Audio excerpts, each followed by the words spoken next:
Bəzən xoşbəxtlik heç də uzaqlarda olmur. Sadəcə sevdiklərinlə birlikdə keçirdiyin adi bir gündə gizlənir. Səhər tezdən hazırlığımızı gördük, hər şeyi yığışdırıb dəniz yolunu tutduq. Dənizin səsi, yüngül külək, uşaqların gülüşü, elə bil bütün yorğunluğumuzu özümüzlə aparıb orada qoyduq. Qaynımgilin ailəsi ilə bir araya gəldik. Manqal qalandı, toyuq kababları bişdi. Hər kəs əlindən gələni etdi. Ən gözəl yeməyin sirri də elə budur. Birlikdə hazırlanması və birlikdə yeyilməsi. Uşaqlar doyunca dənizdə çimdilər, oynadılar, güldülər.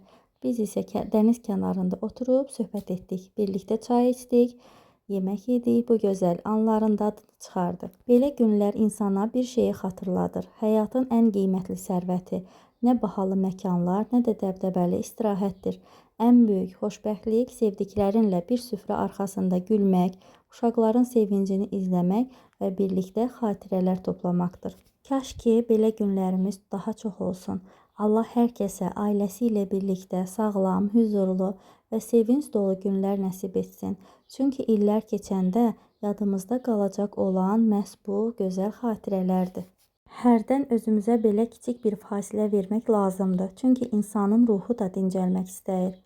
Vaxt çox sürətlə keçir, uşaqlar böyüyür, fəsillər dəyişir, günlər bir-birini əvəz edir. Ona görə də bu cür günləri yaşamaq yox, həm də yaddaşa həkk etmək lazımdır. İnanıram ki, xoşbəxtlik xüsusi günlərdə yox, məhz belə sadə günlərdə yaşayır.